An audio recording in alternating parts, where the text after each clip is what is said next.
whenever you think about it, if you don't love everybody and you don't try to show love to everybody, it may be because you don't love yourself.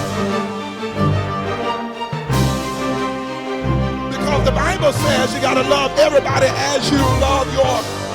Okay, so if you're having problems with everybody, it might need to be some internal work that need to be done on the inside, and you need to really know how much God loves you so you can start loving you, so you can show that love to somebody else, because God loved you when you were in your mess. God loved you when you didn't love him. God loved you when you were doing what you shouldn't be doing.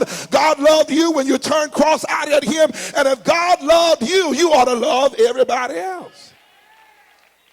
Somebody say you ought to show some love. It is amazing to me because this is the place where love ought to be shown, and this is the place where love can get crossed up, because we mix love up with acceptance. Let me say that again. We mix love up with acceptance. Everybody's not going to accept you, and just because they don't accept you, you don't stop loving them. Everybody in this congregation, it's a matter of fact. In every congregation, everybody don't like the pastor, everybody don't like the deacons, everybody don't like the ministers. But later for that, because that's their problem. But don't let their problem be your problem. You got to love them in spite of the way they treat you. Because tit for tat ain't getting nobody nowhere. Let me just go back to what I'm talking about here.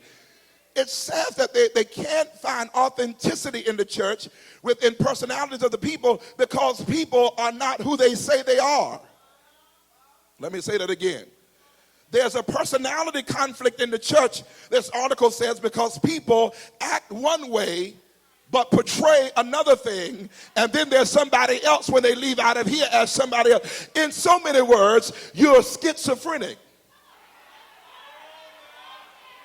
Because you can be so, today, and then next time they see you in Walmart, you act like you didn't sit beside them in church that Sunday, and you act like you can't talk to them, and then they say hello to you. You keep on walking like you didn't know who they were, because now you're outside of the church and you feel like you ain't got to talk to nobody.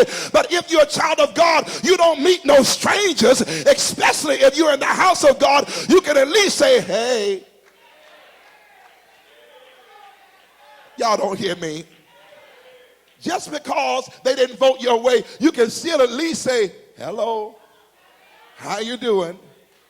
It kills me when people have the nerve and the audacity to walk by somebody who is speaking to them. Hello. But don't let that discourage you, because they will have to pay for that. But as long as you open your mouth and speak and still show the love of Christ, you don't have to treat them a certain way because they're treating you a certain way. But where we get mixed up at is that we start treating people like they treat us, and so because we're hurt by the way they treated us, we'll start going away and treating them the same way. But the only way you're going to break that thing up is you got to show them love, because love will tear that thing down. They can act a fool if they want to, keep on smiling, keep on speaking to them, because after a while they'll realize it's not about them, it's not about you, but it's all about God.